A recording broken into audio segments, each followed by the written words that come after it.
Hey guys, I'm here at NAPA, the National Alliance for PANDAS Action, and I'm talking to Kristen about just why she's here today, trying to find out a little bit more. Can you tell me a little bit more about why you're here and why you think it's important to be in DC? Absolutely.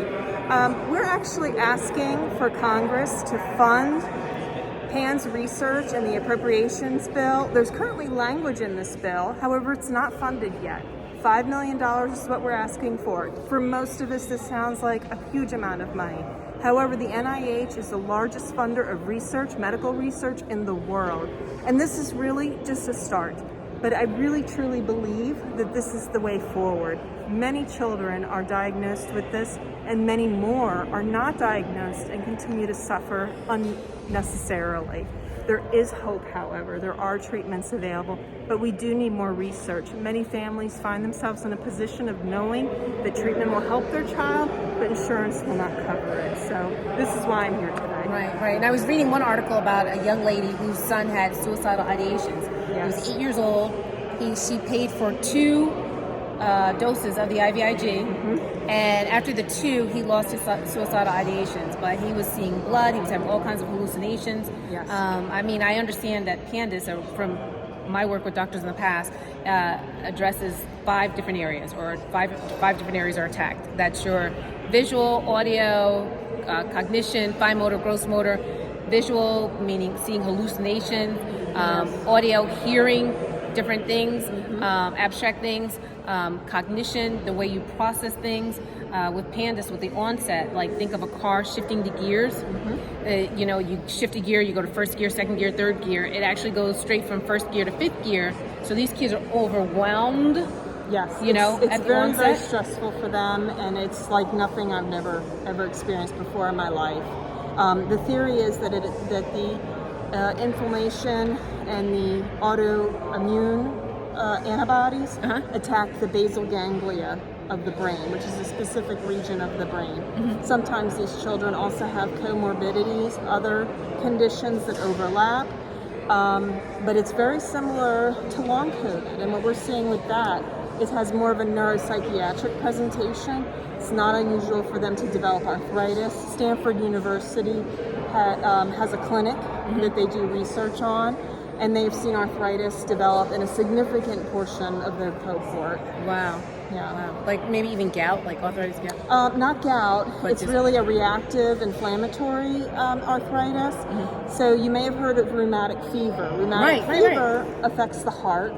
And the only reason we all take antibiotics when we get strep is to prevent rheumatic fever. What they found many years ago is that when there would be episodes of scarlet fever and strep going through households, only certain families seem to suffer long-term effects to the heart. Okay. And so the CDC at some point made it part of their recommendation that all strep for everyone is treated with antibiotics. There are people that could clear it on their own, their immune system, without antibiotics and not suffer long-term effects. Rheumatic fever has a neurological manifestation called Sydenham's chorea. Sydenham's chorea is characterized by movements. They're uncontrollable, they can kind of look like writhing and restlessness. In PANDAS, we tend to see more what are called choreiform movements, where it's a little more subtle, where they have a difficulty holding their hands out, things like that. In both, there are neuropsychiatric symptoms. If you look back at the medical literature and the history, Sydenham's chorea, there's a high rate of OCD, a high rate of anxiety. You also see that in a lot of autoimmune disorders. So these are, Sydenham's chorea is thought of as an old disease, but because in the United States we have access to antibiotics, even that goes underdiagnosed, unfortunately. So. But they are treatable. Like PANDAS is treatable. It is treatable. You have to have access to the treatment. It is believed, but we don't know for sure, that earlier treatment, earlier intervention produces better outcomes long term. But we need more research on that. Right. And we need more access to testing, to the appropriate testing. And we need training for doctors. So that they recognize that, this is not necessarily... What are some of the things that PANDAS could be misdiagnosed as, or you've heard it misdiagnosed as? Oh gosh, everything. You heard a little bit of there. Autism is not an uncommon one. In fact, children with autism can contract PANS and PANDAS, kind of as a separate condition, but comorbid. Pretty much the laundry list of neuropsychotic conditions are misdiagnosed as, PANDAS can be misdiagnosed by any of those conditions. Where someone might say, this is just OCD or bipolar or schizophrenia if they have hallucinations. And also, guess what? It could be situational, context. So a particular situation can make a person appear more like OCD or something like that, whereas it may not be a long-term condition. It may just be a situational, right? And then they can get misdiagnosed. Typically with PANS and PANDAS, you don't see that as much. However, for kids and adults who have more mild symptoms, they may be able to control some of those or suppress them. For example, tics are something that many have.